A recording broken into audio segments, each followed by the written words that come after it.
Dear children, in this video we are going to see how to multiply two matrices using passing objects. So here just go through the declaration part. Here we have declared one variable, one matrix, along with the two variables for the size of the matrix. Here R and C, and here initialize row, initialize column, initialize this matrix, which is a row and column, and here we need one more variable for the input. So children, as in one of the video of the matrix, I have shown you how to use a random class for user input. So here I am just going to use random class within this. So just random obj new random, and just fill this, that is from 0 to less than row, and another variable for 0 to less than column. So here a of ij will be ss dot obj dot next int, and here suppose any value, suppose I have entered 10 here, so any value from 0 to 9 it will receive. And another function is void display the matrix is, that is from 0 to less than row and I plus plus, and for int j will be 0 till it is less than column j plus plus, and here a of ij plus tab space, and that is, so this much we have done.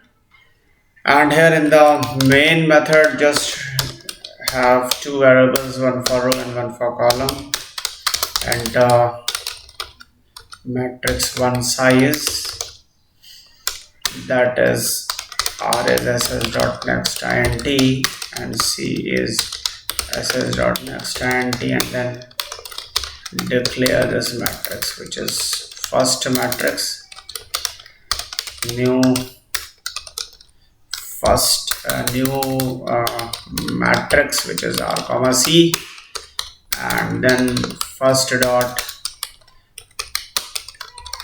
input and first dot display.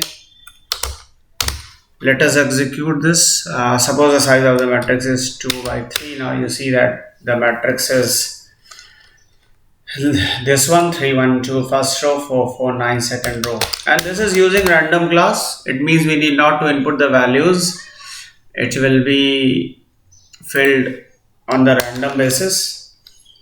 Now if we want to multiply two matrices, we need two different objects.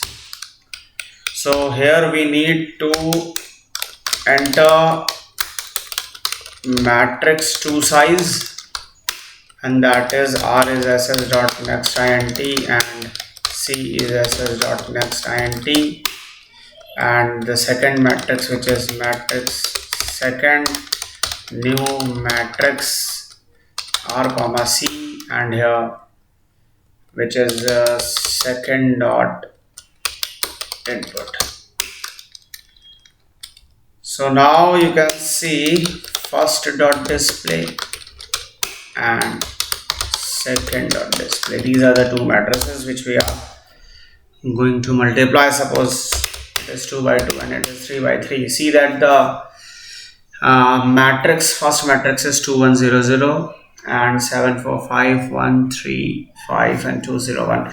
Children, one more thing, we don't want that random value should we don't want any random value 0. So what we will do, so in place if we write 1, so it will never be 0, because whenever 0 value comes it will become 1. So here it simply means that at this point the value was 0, since we have incremented 1 here, so it becomes 1. So there is, we are sure that there will be no value with which is 0. So here now we need one more function to multiply.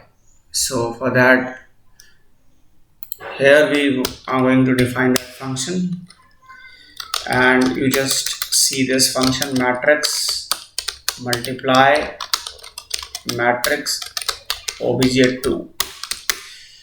This is the function which will multiply two matrices, and it will just consider the matrix of the current calling object and then the matrix from the past object, and it will multiply both these if multiplication is possible,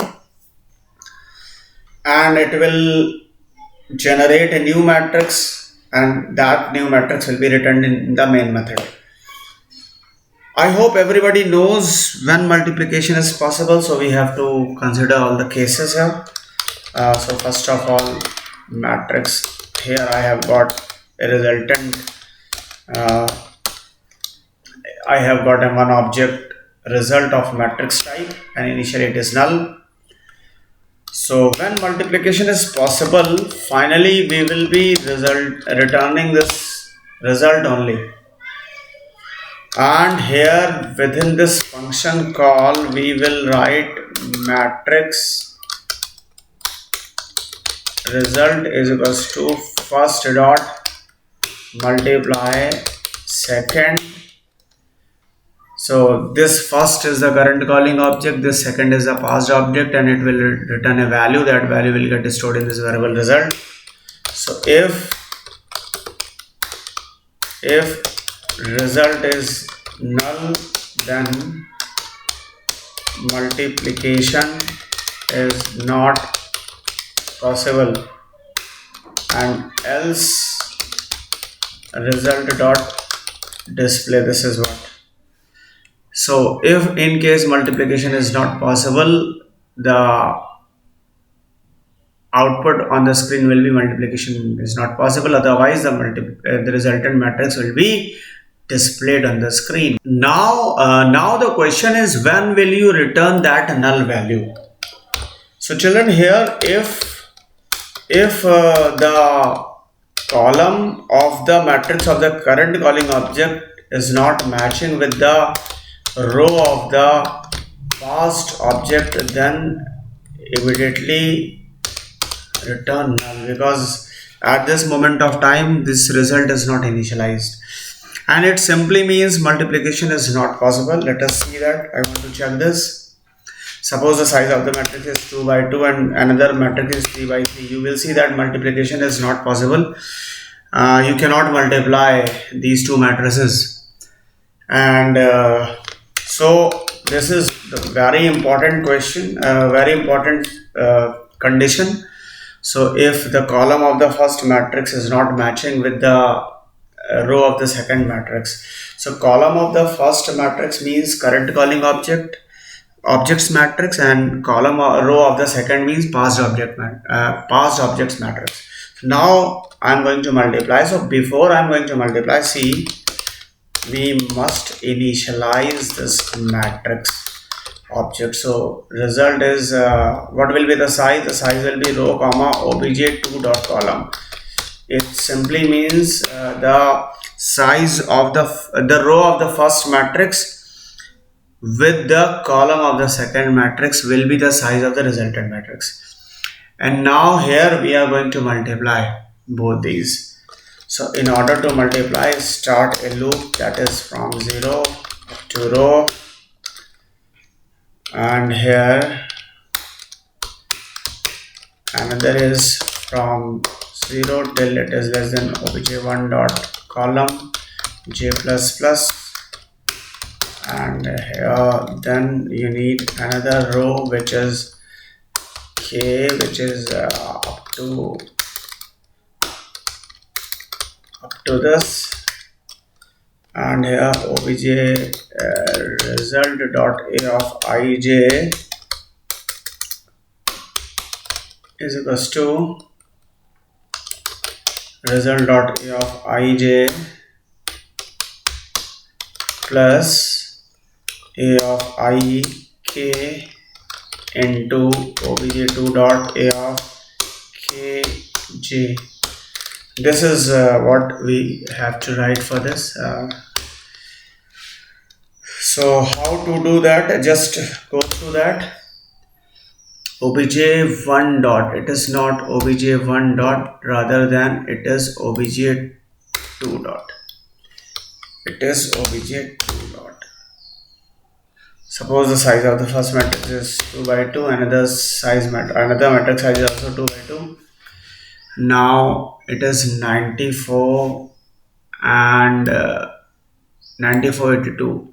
So what is happening here? Initially 1 into 4